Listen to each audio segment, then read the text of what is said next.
I like to make fun of the Watchtower organization, have a bit of a giggle at their expense, and a lot of times I ask myself the question, do they feel shame? Do they feel bad about some of their practices the more and more they get exposed? And we have a definitive answer, and that is no, because they just released how much they spent doing charitable humanitarian aid over the past 12 months. And it's pretty funny. Let's do this.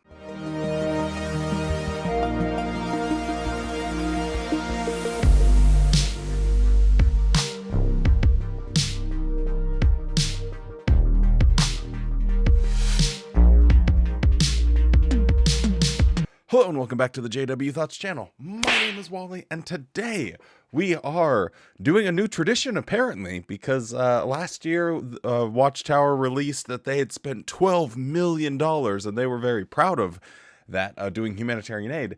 And I sort of broke that down in a way that's actually nothing for an international organization like Watchtower. So this year they have come back stronger than ever and released their new figure, which is pretty shocking. So quickly before we get into it, don't forget to drop a like on the video and subscribe to the channel. It helps us get out to more people on YouTube. With all of that being said, let's take a look at this article. So this is an article under the section How Your Donations Are Used, which every Jehovah's Witness is no doubt going to want to be asking themselves. And this is the disaster relief in 2023. So let's see what they had cooking. The Bible foretold that nation would rise against nation and there would be disasters during the conclusion of the system of things. We have seen these prophetic words being fulfilled during the 2023 service year. But amid armed conflicts and natural disasters in 100 lands, Jehovah's Witnesses have reflected Jehovah's love. How? During the 2023 service year, our brothers were affected by more than 200 natural or man-made disasters. In total, legal entities used by Jehovah's Witnesses spent over $10 million from funds donated to the worldwide work to provide disaster relief. $10 million. If you recall, and I made fun of them for months, last year it was $12 million. So somehow with inflation and everything, they've decided to scale back their humanitarian efforts because, boy howdy, you wouldn't want those coffers to run dry. Holy. Now, I'll just give you guys, I know I did this last year, but just so you guys have a frame of reference, I think a couple of the ones that I found that were the funniest were the Wycliffe Bible translators. So this is an organization that collects money so they can translate the Bible into every language. They collected $194 million, and of that $194 million, they gave away through charitable services $152 million. This is the Wycliffe Bible translators gave away $152 million. If that doesn't really stand out to you, then how about the food bank of Central and Eastern North Carolina? So one state, or one half of one state in one country in the world versus an international organization. Who do you think came out? Do you think the food bank of Central and Eastern North Carolina was able to squeak out a big dubski over the Jehovah's Witness? Well, they they wiped their ass with the witnesses, honestly. They gave away $201 million through charitable services. $201 million. Again, for just the Central and Eastern Food Bank for North Carolina in America.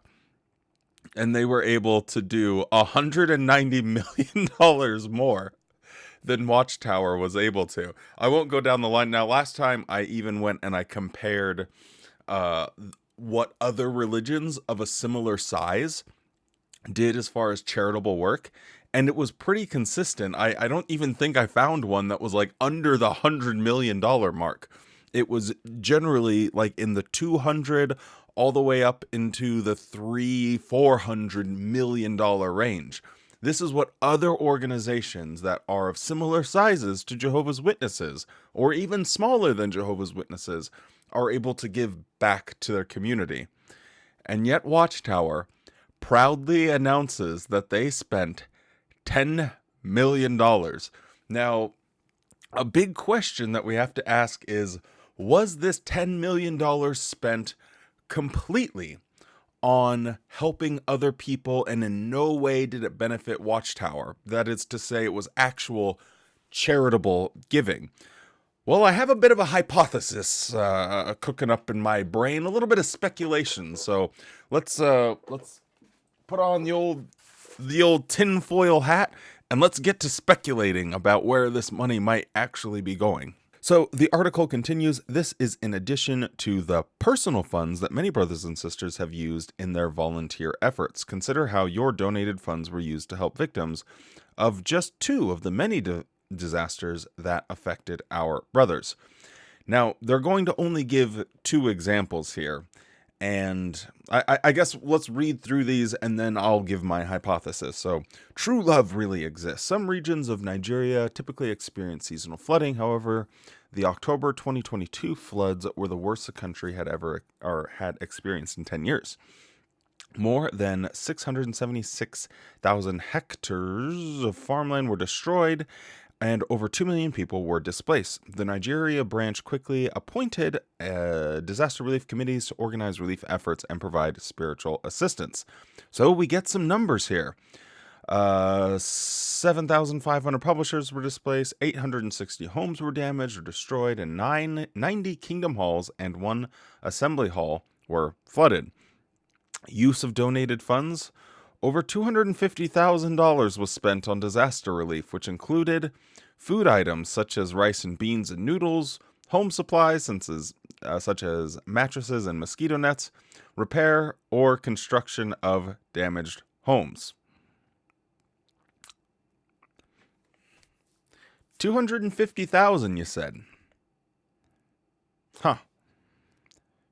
So you had 7,500 publishers who were displaced. 860 homes were damaged or destroyed. And you only managed to spend $250,000? Now I might, maybe rice and beans and noodles and housing material or construction materials are less expensive than I can even imagine in Nigeria, but that doesn't seem like a whole lot. But let's keep going before we get put back on the old tinfoil hat. Let's look at their other example. We see firsthand Jehovah's love. During February 2023, over 400 fires caused major destruction in Chile. More than 430,000 hectares of land, along with critical parts of Chile's infrastructure, were destroyed. Approximately 8,000 people were evacuated. Soon after the disaster struck, the branch office, disaster relief committee, blah, blah, blah. But here are the numbers. 222 publishers had to be evacuated. 20 homes were destroyed. Over $200,000 was spent on disaster relief, which included food, water, fuel, cleaning supplies, and medicines, reconstruction of damaged homes. And then they give some scriptures and some testimonials about how people were relieved. Now, here's where we got to put on our old tinfoil hat. If Watchtower has the opportunity to pat themselves on the back and to show the world what they do as far as being a charity and giving humanitarian aid, they are always the first ones to do it.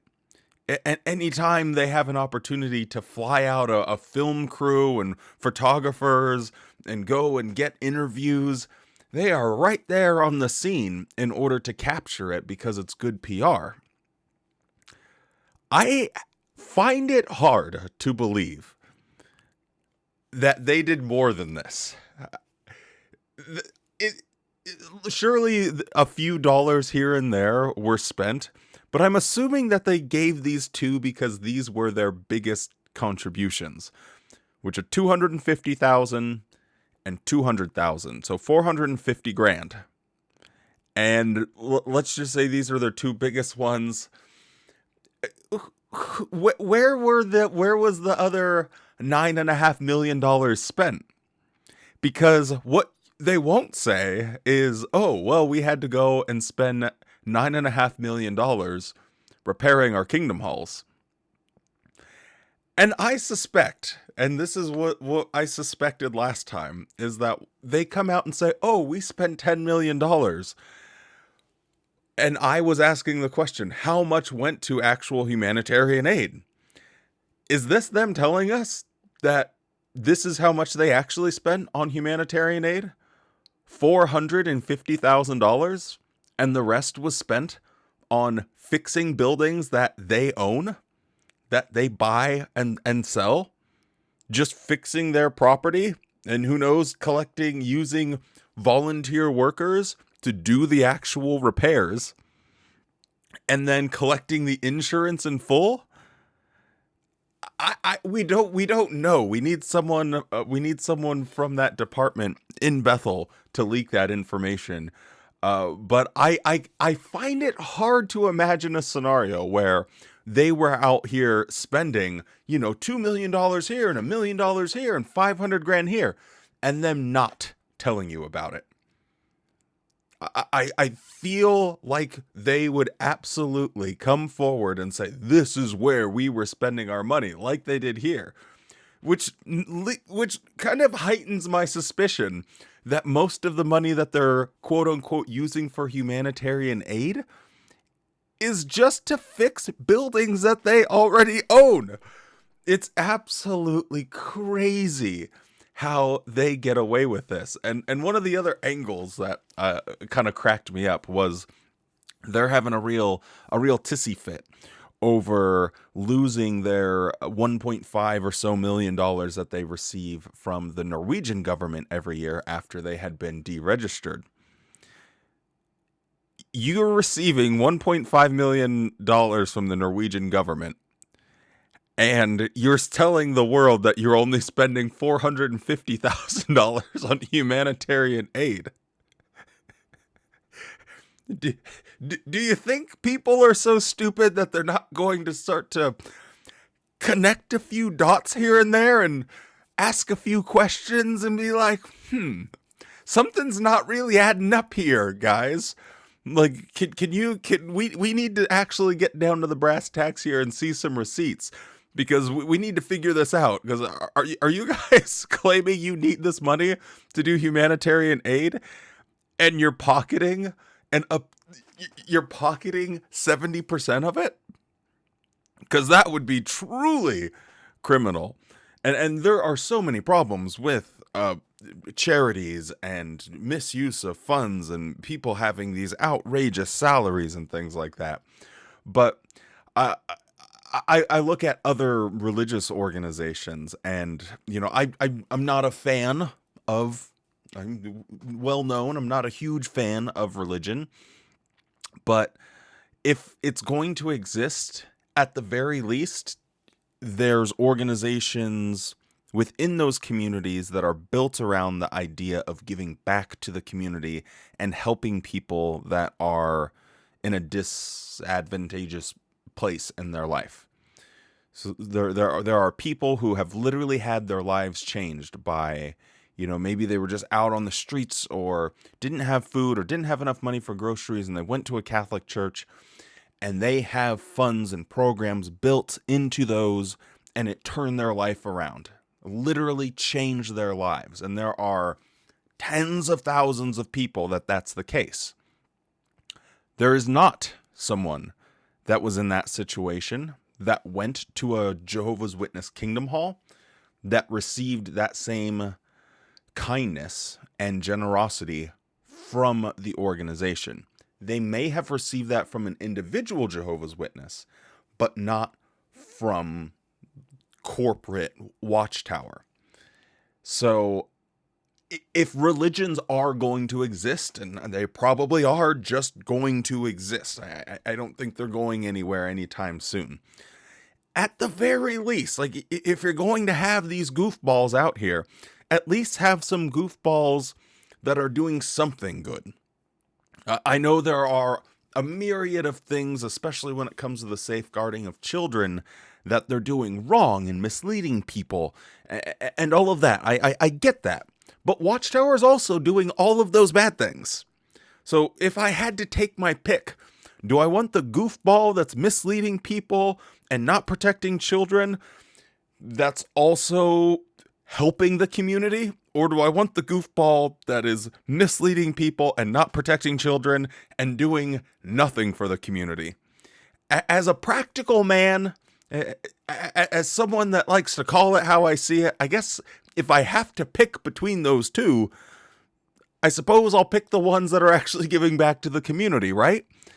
And I believe that religions are going to exist for at least for my lifetime. So that's nothing that's going to like go away anytime soon.